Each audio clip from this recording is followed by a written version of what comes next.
Ayan guys, mega mega loud shoutout. Good morning, good afternoon, good evening. Nandito tayo sa Divisoria, Manila. Ngayong araw ating ikutin ang Divisoria and Quiapo. Hali kayo guys, samahan nyo kami. Ito na nga, unang destination namin ang Divisoria.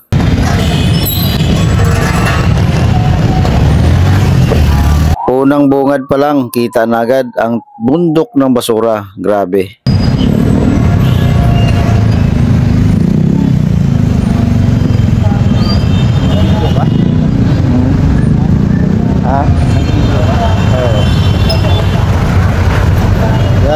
Ang Divisoria ay kilalang kilala dito sa Metro Manila na may pinakamaraming murang bilihin. Pero kilalang kilala din ito sa pinakamaraming basurang nakukuha araw-araw.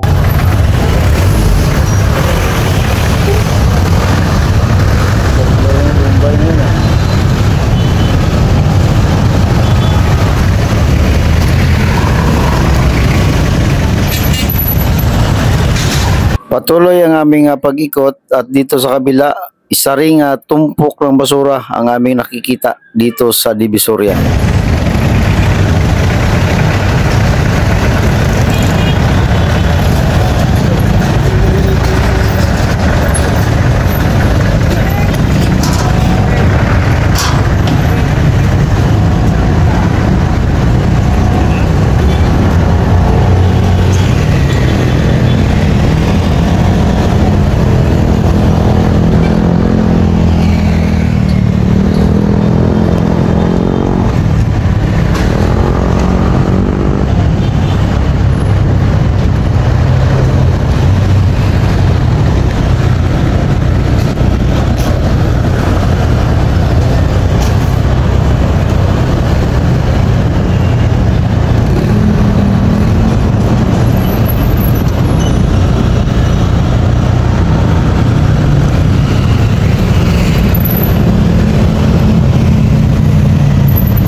Mukhang malinis sa lugar na ito. Medyo okay ito. Ang ruta namin ay Divisoria, Quiapo. Balak naming silipin din ang Quiapo. Kapansin-pansin ang lugar na ito. Mukhang maaga pa nakakuha ng basura ang mga basurero dito. Parang wala ata ngayon. Ha? Bagong gabi. Uda, no?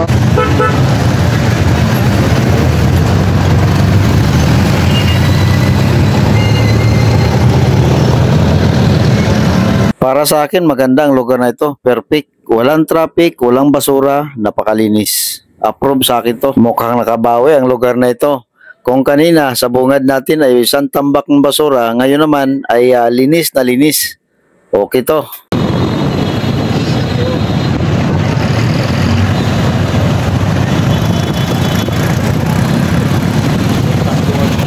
Ito naman si tatay, mukhang hindi alam mga pupunta nito. Naglakad sa gitna ng daan.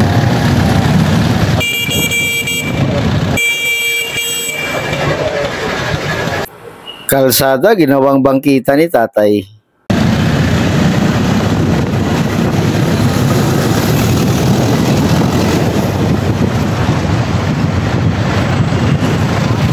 So confirm nga, maaga pa sila nakapaghakot ng basura. Ito pa, kita pa yung truck ng basura.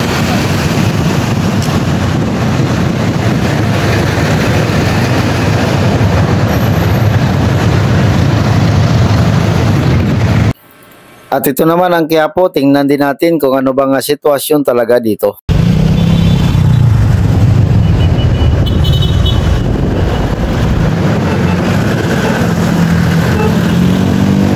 Mukhang malinis dito at walang masyadong traffic. Medyo okay ngayong araw.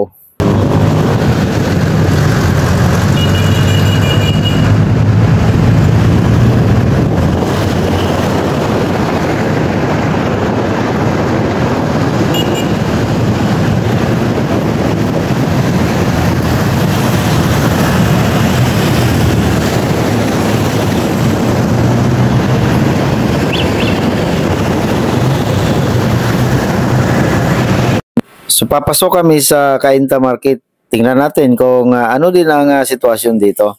Kilala din ito sa minsan dugyot din pag hindi naayos.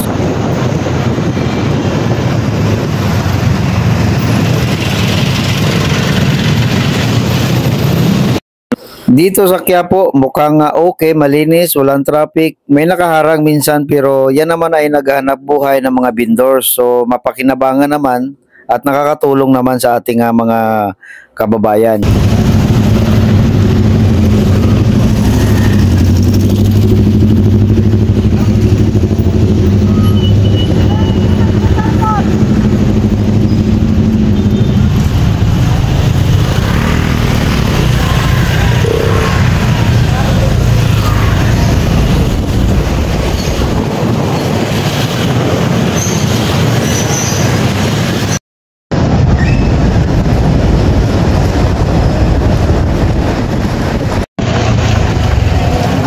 Huwag na pwede nang padaanan ng mga sasakyan.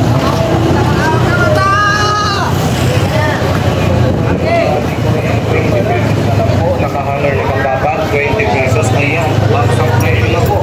Pasok na po kayo. Mga kapamura.